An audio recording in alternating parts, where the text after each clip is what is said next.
de onde virá a grande tribulação. Vemos aí que a tribulação tem duas origens.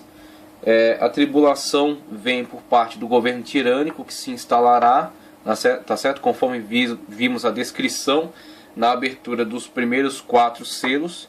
O primeiro selo, o cavalo branco, tá certo? Com o cavaleiro que recebeu um arco e uma coroa e saiu vitorioso e para vencer. Saiu vitorioso porque uma plataforma de governo já está sendo montada em nosso tempo e será exatamente usada, será governada por este que será chamado anticristo, tá certo? Aquele que virá na eficácia de Satanás e governará sobre essa plataforma que está sendo completamente desenvolvida já no nosso tempo, por aqueles que João chama de os anticristos. Então esses anticristos que atuam ao longo da história constrói a plataforma de governo que será usada por este que será o anticristo, né? O iníquo, que se manifestará nessa época, que agirá, né? O iníquo, que se manifestará nessa época, que agirá na eficácia de Satanás. Temos então a origem da tribulação nessa questão do governo que se instaurará na terra após o arrebatamento da igreja, o governo do anticristo, a eficácia de Satanás através dele, tá certo? O anticristo na área política e também o falso profeta na área religiosa. E aí temos um texto que está sendo citado aí, o estabelecimento da religião universal do anticristo.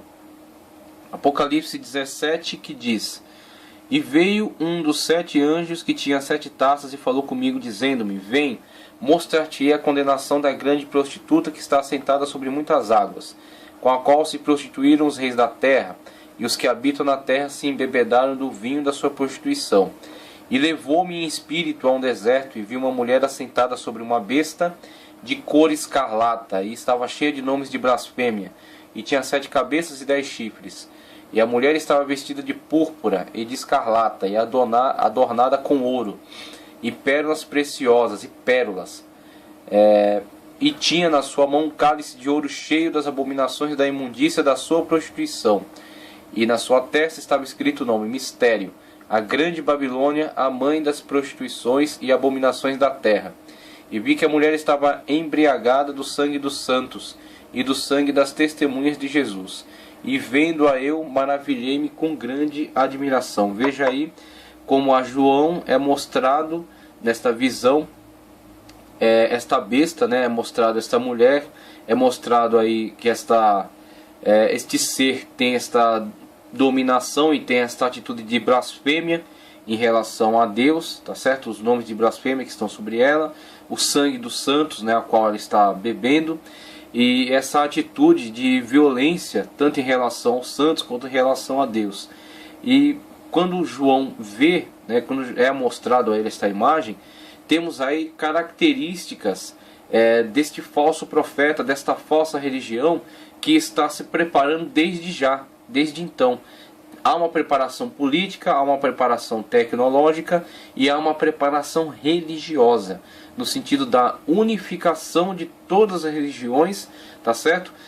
O cancelamento das suas individualidades, tá certo? Para a fusão de todos esses credos, a fusão de todos esses conceitos, através da aproximação por meio do sincretismo, tá certo? E esse sincretismo que hoje trabalha apenas por cima, quando da ascensão do governo do anticristo, não será uma opção, e sim uma imposição. O sacerdote do anticristo, tá certo? Aquele que faz o papel como que o João Batista, né, era para Jesus, aquele que é o prenunciador, aquele que promove, né? João Batista promovia o messianismo de Cristo, e este falso profeta promoverá o governo do anticristo. Ele é o João Batista do anticristo, vamos dizer assim. Como Jesus era o Messias de Deus, certo? O anticristo é o Messias de Satanás, e o falso profeta é o João Batista do anticristo.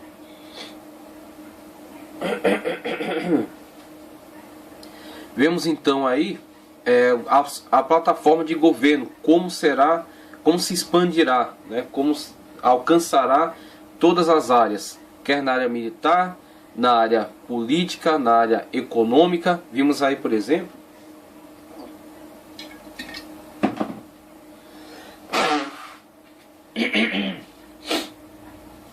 vimos aí, por exemplo, nos 4 selos que já foram abertos, toda a descrição, né, primeiro do anticristo, depois nos 3 seguintes, a sua forma de governo no sentido mais agressivo. Então temos aí o cavalo vermelho, o preto, o amarelo, significando morte, escassez, né, controle absoluto da alimentação, controle sobre aquilo que é mais essencial, né, para a sociedade.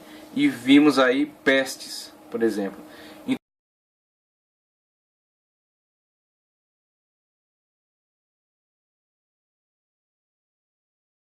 Então temos que o governo do anticristo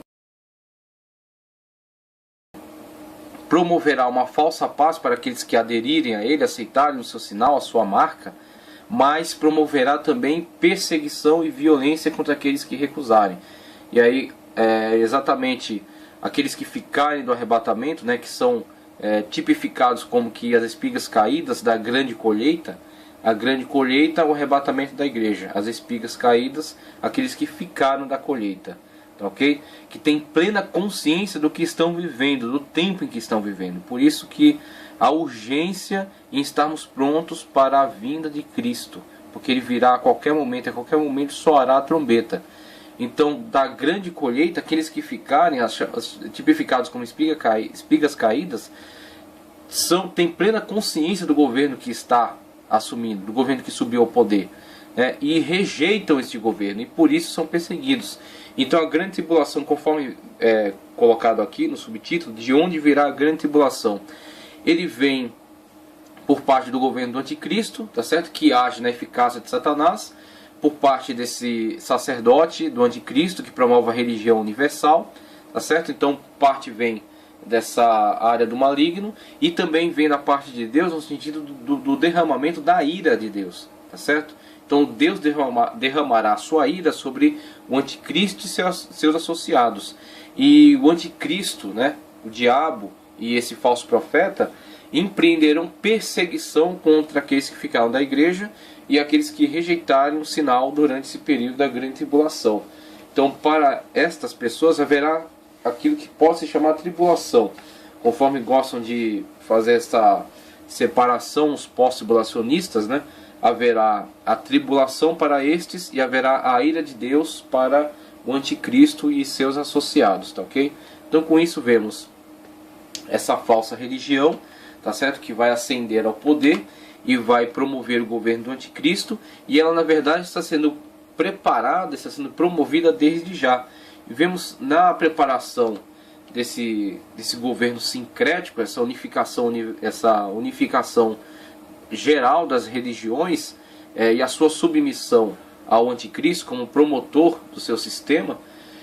Vemos hoje um grupo na sociedade que atua com muita força nessa questão sincrética, que é exatamente o grupo da maçonaria, que vem atuando desde a história, desde a história antiga, não tão antiga quanto eles alegam, né? Eles têm uma parte mitológica da maçonaria que alega suas origens desde o tempo de Salomão, tá certo? Desde Irã-Bi e aqueles que mataram, né? Aqueles consultores que mataram para tentar arrancar dele o segredo do verdadeiro nome de Deus, né? Só que ele não entregou o nome, ele se mantém fiel aí ao segredo de manter o nome em segredo. Então toda aquela construção mitológica que eles alegam para afirmar sua origem desde a época do templo, da construção do templo de Salomão. Então tem essa parte mitológica, mas tem a parte mais histórica que fala acerca da associação de trabalhadores, a associação de pedreiros, a associação daqueles que tinham profissão na época, que eram como que os sindicatos mais fechados do que isso, né? Havia os construtores, havia aqueles que tinham os artesãos, né? Os bolseiros, havia as pessoas que lidavam com a parte econômica. Então cada um dentro da sua arte, e tinha que haver assim, havia um controle forte, e tinha que haver, por exemplo, a aceitação para que pudesse se exercer aquela determinada profissão. por exemplo, construtores de catedrais, né? Como haviam aí os grandes engenheiros da época, eram os pedreiros, aqueles que tinham a arte de construir essas grandes catedrais. E para poder exercer essa profissão era tinha que haver uma autorização, tinha que haver aí uma permissão, né? Então essas grandes associações de trabalhadores, associações de artífices, foram a base que formou a futura maçonaria, que será a maçonaria esotérica, a maçonaria filosófica, mas que começa com uma associação de fato de trabalhadores que se associam para se autoajudar, né? Se associam para terem aí se fortalecerem, né? Se fortalecerem dentro das suas profissões. Haver uma ordem, haver uma organização, tá certo? Haver um controle e haver também uma ajuda mútua entre eles. Então a maçonaria busca suas origens nessa coisa mais prática, e depois ela se torna uma maçonaria envolvida mais com questões pagãs, esotéricas, ocultistas, filosóficas, como a maçonaria francesa, que vai se tornar mais filosófica, deísta até, né? E as outras maçonarias de um conceito, mesmo que sejam sincretistas, mas são teístas, creem em Deus, né? Creem em Deus.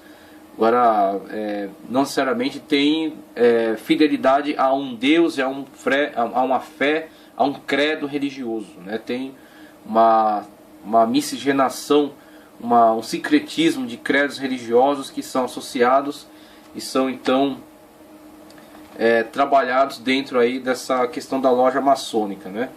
Aí também tem essa questão sincrética de unificar as religiões, e tem uma questão bem misteriosa dentro dos graus aí da maçonaria, que fala de um ser, né, que está acima até desses outros credos religiosos. Nenhum credo religioso é mais importante que o outro dentro da maçonaria. São todos igualados, são colocados no mesmo patamar, e este ser, sim, é colocado acima de todos esses credos religiosos.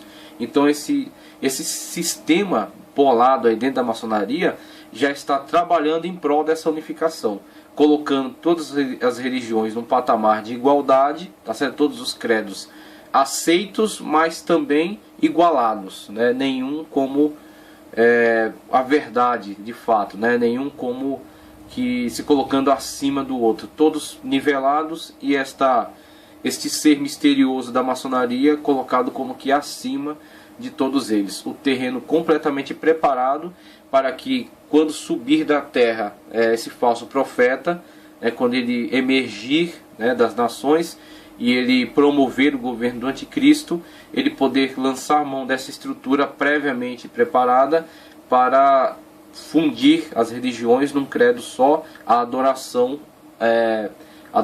ao diabo por meio do anticristo. Claro que no seu levante não vão se declarar desta maneira, mas será isso, né? O diabo agindo através do anticristo, agindo através do falso profeta, promoverá essa religião universal e vinculará todos a si mesmo, tá certo? Através disso que está sendo já operado hoje. Então veja, desde a sua fundação a maçonaria tem encabeçado esse projeto satânico de reunir os credos debaixo de um governo. Dentro das práticas maçônicas não é rejeitada nenhuma divindade, todas são associadas. O islamismo, o budismo, o cristianismo, o judaísmo, todos têm espaço dentro da maçonaria. Logo, é a organização mais eficaz nessa produção sincrética, dessa questão sincretista, tá certo? Mas nos graus avançados, o iniciado abandona o seu Deus, em particular, o seu credo religioso, qualquer que seja, para reconhecer somente o Deus que eles chamam de Gadu, tá certo? E eles atribuem a este título aqui, grande arquiteto do universo, grande arquiteto do universo. Agora guarda alguns certos mistérios nesta designação aqui, Gadu. Grandes personagens, importantes eventos da história foram e são dirigidos pelos conceitos criados na maçonaria. Aí temos grandes eventos da história com participação de personagens ligados a esta ordem, né, a maçonaria. Tanto na questão do Império Napoleônico, na questão da independência dos Estados Unidos, na questão da independência do nosso país, né, do Brasil, né, a ascensão da República, né, mas na monarquia também havia, né, o próprio monarca estava associado à maçonaria. Grandes capitães de terra aqui no Brasil, né, das capitanias, eram maçons. Então a maçonaria está envolvida em pontos-chave da história, né, em grandes momentos da história tem personagens maçônicos como seus condutores, né? A maçonaria está envolvida em muitas partes importantes, por isso que é um movimento difundido, um movimento que tem força histórica, tá certo? E não pode ser assim, não pode ser explicado plenamente, porque tem diversas faces. A maçonaria tem diversas faces. A maçonaria no rito de York, o rito do Grande Oriente, o rito francês. Então tem diversas maçonarias, não existe uma maçonaria. Existem diversas maçonarias com conceitos diferenciados, né? Maçonarias autorizadas, maçonarias não autorizadas. Existem diversos ritos e diversos graus dentro da maçonaria. Então é difícil sintetizar numa explicação só toda a questão maçônica. Mas mesmo nas suas diferenças, elas atuam promovendo, de forma geral, promovendo essa sistematização, tá certo? O sincretismo das religiões, o seu nivelamento, vamos dizer assim, dentro desse conceito maçônico, o seu nivelamento e a sobreposição deste personagem, tá certo? O Gadu, o grande arquiteto do universo, que deixa o lugar preparado para este personagem assumir, este sacerdote de Satanás, tá certo? Este que virá para promover o governo do anticristo, terá essa plataforma disponível para si. Desde a Revolução Francesa até o sistema financeiro norte-americano, temos a atuação aí do grande grupo da maçonaria. Vimos aí alguns símbolos, né, da maçonaria, as duas colunas, conforme eles mesmos atribuem as colunas do Templo de Salomão, dizem que era uma representação maçônica, né, e diversos símbolos aí, veja aí o compasso, a régua, tá certo? Presentes aí em muitas construções, né? É um símbolo maçônico bastante importante. O sol, a lua, a pirâmide com o olho que tudo vê, né? O olho que tudo vê, o olho de Horus, se não me engano. E ali o símbolo, né? A régua e o compasso com o G, que eles dizem que é geometria, a geometria do universo, né? O construtor do universo, ou Gadu. Então temos aí alguns símbolos presentes em diversas construções maçônicas. Outra coisa também, a questão aqui do obelisco, né? Do obelisco. Então temos aí a representação que está inclusive em quase todas as cidades do mundo, né? Tem em um lugar importante, um lugar central. Temos aí essa representação, o obelisco, tá ok? E aí, dentre outras representações, conforme já havia falado, o obelisco, né? Uma representação também que é tomada de empréstimo do paganismo antigo, tá certo? A tomada de empréstimo do paganismo antigo. Dizem que tem a significação de um símbolo fálico, tá certo? Como que um culto à sexualidade, tá certo? Uma espécie de um culto à sexualidade, tomando origem aí nos cultos primitivos, né? A questão da fecundação entre as energias da terra e do céu, tá certo? Então temos aí um símbolo de um culto primitivo à sexualidade, tá certo? Na questão maçônica. Aqui uma imagem de um homem com indumentárias maçônicas, né? O avental, por exemplo. Reuniões, e aí temos a Praça de São Pedro de São Paulo, com o obelisco no centro dela, vendo que alguns símbolos maçônicos que adentram a outras religiões, né? Então um importante centro do cristianismo, portando um símbolo que temos visto ser promovido pelo grupo maçônico e toma, né, preserva, na verdade, uma representação de cultos primitivos, de cultos pagãos, símbolos maçônicos inseridos dentro de locais que são, obviamente, são claramente locais importantes para outras religiões. No caso aí o cristianismo, a Praça de São Pedro de São Paulo. Mas não somente a questão do sincretismo religioso, temos aí a interferência da maçonaria e da sua simbologia dentro de edifícios de representação política, né? Representação do poder político. Então a Estátua da Liberdade, alguns atribuem essa construção, que aliás foi um presente da França, né? Onde a maçonaria é bem forte. Então temos aí a Estátua da Liberdade, alguns dizem que é uma representação também de simbologia maçônica, tá certo? Por exemplo, buscando origens aí em Semíramis e colocando esta imagem como que uma representação simbólica aí da maçonaria e da sua força dentro da política do governo dos Estados Unidos. E aí, em quase todas as praças, vemos aí praças que estão sendo cuidadas, né, por essa instituição. Vemos aí o Rotary, né, Rotary Internacional, esta engrenagem colocada aí em diversas praças, representando que aquele lugar é cuidado por uma instituição maçônica. E aí, também observando essa imagem, a presença, né, de símbolos maçônicos dentro da instituição e em locais, em representações importantes do governo, como por exemplo a sua moeda. O papel moeda tem em si gravado representações maçônicas, de tal forma que fica claro para nós o poderio desta organização dentro dessa instituição. Então a organização maçônica, ela não pode ser ignorada e tem que se entender que o seu poder está muito bem afirmado quando ela consegue imprimir a sua marca dentro de importantes símbolos da instituição. A instituição norte-americana, o seu papel moeda, tem marcas da maçonaria impressas em si, logo mostrando que são um grupo predominante, são um grupo importante, são um grupo de influência considerável. São um grupo de influência considerável. Temos aí a pirâmide com o olho que tudo vê, né, conforme vimos mais atrás, um símbolo maçônico, tipicamente maçônico, e que está aí impresso então na nota de dólar, tá certo? Na nota de dólar temos a pirâmide com o olho que tudo vê. E aí outras representações, né, conforme especialistas da área gostam de elucidar, né, gostam de trazer, mas para nós basta simplesmente observar essas características. E aí, dentre outras questões misteriosas associadas à maçonaria ou a outros movimentos secretos, né? A maçonaria, na verdade, não chega a ser um movimento secreto, é um movimento discreto, né? Como gostam de definir os especialistas. É discreto, não é aberto a todos, mas também não é isolado, não é escondido, não é secreto, né?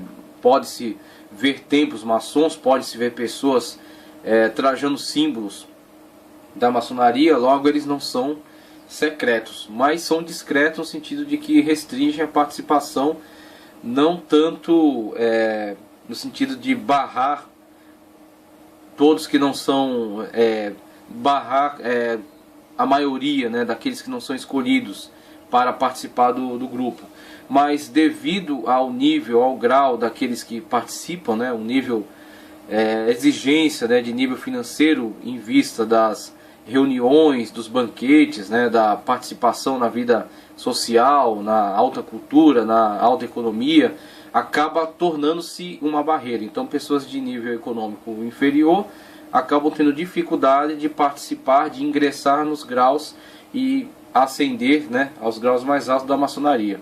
Mas não que seja proibido, mas sim que seja um tanto dificultado. Então temos a maçonaria não como um movimento tão secreto assim, mais discreto, podemos colocar assim. Mas dentre aqueles que acabam dando sinais da promoção do governo do anticristo, da construção da sua estrutura, temos, por exemplo, este marco aí, esta construção, que é algo misterioso, não há muita explicação sobre o que seja, né, esta construção, mas ela traz para nós algumas mensagens que são tanto assustadoras e que são como que pequenos recados daquele governo que se estabelecerá. Alguns recados que antecipam a sua política. Então temos aí essas pedras, pedras da Geórgia. E aí na descrição colocamos: logo após o anticristo quebrar o pacto, certo? Depois dos primeiros 3 anos e meio de falsa paz, o templo de Jerusalém já reconstruído e os sacrifícios retomados, né? Quebrar o pacto, durante os 3 anos e meio, dá-se ao início da grande tribulação, tá certo? A grande tribulação, que foi anunciada por Cristo, que disse que se não fosse abreviada, ninguém sobreviveria. Nessa época será cumprido o programa que está escrito nas pedras da Geórgia. Então temos essa construção aí, as pedras da Geórgia, o qual estipula o número ideal para a população mundial em 500 mil pessoas. E como você pensa que chegarão a este número? Veja os outros 3 cavalos que são liberados com os selos. Então, associando a ideia, né, dos 3 cavalos que serão liberados, e esses cavalos representando guerra, peste, fome, morte, controle, né, controle da alimentação, do acesso à alimentação, vemos aí que a política do anticristo promoverá a falsa paz para os seus associados, mas promoverá grande perseguição, e daí vem a tribulação daqueles que ficarem sobre a terra, né? As espigas caídas, aqueles que são tipificados como os rabiscos, né? Que são aquela parte da colheita que nasce tardiamente, né? Aqueles que nascerão, aceitarão a mensagem de Cristo durante a grande tribulação, e que com certeza serão atingidos duramente pela perseguição, pela promoção do anticristo, desse governo de aceitação universal, de imposição do seu sistema e de perseguição ferrenha àqueles que se recusarem. E aí com isso temos essas pedras da Geórgia com um pequeno recado do governo que se estabelecerá. Um número ideal para a população mundial que está muito abaixo do número da população atual, e esta lacuna, né? Esta lacuna, como se chegará então a este número ideal? Como será promovido esse número ideal conforme é declarado aí nesta construção? Chegará através disso, chegar-se-á a este objetivo por meio da promoção das guerras, por meio da promoção das pestes, né? Por meio da promoção do controle sobre os alimentos, da imposição do sistema e da perseguição àqueles que rejeitarem o sistema. Aqueles que não se adequarem, não se submeterem ao sistema que será estabelecido, serão então perseguidos duramente e serão eliminados. Então temos aí como que um pequeno recado, um pequeno sinal que fica como uma proposta que será realizada ao longo do governo do anticristo, tá ok? E aí